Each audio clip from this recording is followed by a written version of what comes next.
বেলডাঙ্গায় প্রস্তাবিত বাবরি মসজিদের জন্য অনুদান, হুমায়ুনের প্রস্তাবিত মসজিদের জন্য টাকার পাহাড়। ভরতপুরের বিধায়কের বাড়িতে চলছে টাকা গোনা। 12টি ট্রাঙ্ক বস্তায় জড়ো করা হয়েছে সেই দানের টাকা। প্রণব প্রতিনিধি আমাদের সঙ্গে রয়েছেন।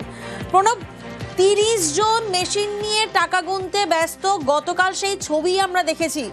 অনুদান কত পড়ল? দেখো, তোমার যে টাকা গোনা চলছে সেটি 6টি ট্যাঙ্ক প্রাথমিক পর্যায়ে, প্রথম পর্যায়ে তোমার 6টি ট্যাঙ্কে 37 লক্ষ টাকার মতন উঠেছিল। দ্বিতীয় দিন গতকালকে রাত্রিবেলা থেকে আবার কিন্তু সেই টাকা গোনার কাজ চলছে এবং টাকা গোনার মেশিন এবং 30 জন লোক এই কাজ করছে। সেখানে কিন্তু এই মুহূর্তেও কিন্তু চলছে, প্রায় 30 লক্ষ টাকার মতন কিন্তু আরো হয়েছে এবং আরো নতুন ট্যাঙ্ক বসানো হয়েছে। প্রতিদিনই কিন্তু টাকা প্রচুর পরিমাণে পড়ছে বলে কিন্তু আমরা জানতে পারছি। শুধু তাই নয়, কিউআর কোড দিয়েও কিন্তু প্রচুর টাকা, প্রায় 2.5 কোটি টাকার মতন কিউআর কোড দিয়েও কিন্তু টাকা উঠেছে।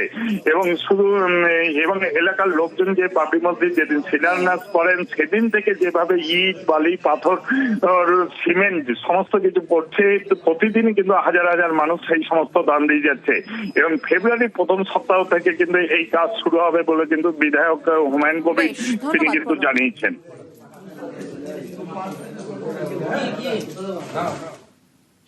ভোটের বঙ্গে এসআইআর, রাজ্যে আরো 5 স্পেশাল রোল অবজারভার। এসআইআর এর কাজ খতিয়ে দেখতে রাজ্যে 5 এসআরও। সুব্রত গুপ্তর পর আরো 5 special roll observer. Kolkata, Howrah, 2 চব্বিশ পরগনায় 1 জন করে নিয়োগ করা হচ্ছে। মালদা, জলপাইগুড়ি, বর্ধমান, মেদিনীপুরে বাকি 4 জন। Special roll observer 5 senior IAS officer. SIR শেষ না হওয়া পর্যন্ত বাংলায় থাকবেন তারা।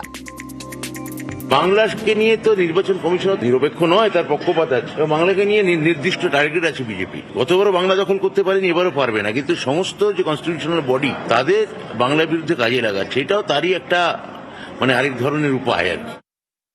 নির্বাচন কমিশন ভারতবর্ষে তারা নিজেরা ইনডিসিশনে ভুগছে। তারা নিজেদের পক্ষ থেকে এখনো তারা পশ্চিমবঙ্গে এসআইআর করার ব্যাপারে অনিশ্চয়তায় ভুগছে। তারা হয়তো ভাবছে যে তারা যা করতে চাইছে তা এখানে হচ্ছে না। পশ্চিমবঙ্গে ভোট কিভাবে হয় সব কিন্তু নির্বাচন কমিশনের এগুলো জানা আছে, যে পশ্চিমবঙ্গে আর 5টা রাজ্যের মতন নির্বাচনের সময় নির্বাচনী বাতাবরণ থাকে না। তারা কেন এগুলোর প্রস্তুতি না নিয়ে এসআইআর করতে গেল, সেটা আমার কাছে সব থেকে বড় প্রশ্ন। ভোটারদের শুদ্ধিকরণের দায়িত্ব নির্বাচন কমিশনের। নির্বাচন কমিশন একটা সাংবিধানিক সংস্থা এবং তারা কিভাবে সেই শুদ্ধিকরণের প্রক্রিয়াকে এগিয়ে নিয়ে যাবে, ত্রুটিমুক্ত একটি ভোটার লিস্ট উপহার দেবেন পশ্চিমবঙ্গবাসীকে, সেটা সম্পূর্ণভাবেই তাদের বিষয়। সমস্ত রাজনৈতিক দলের কাজ হচ্ছে এই প্রক্রিয়ার মধ্যে সামিল হওয়া এবং তাদের সহযোগিতা করা।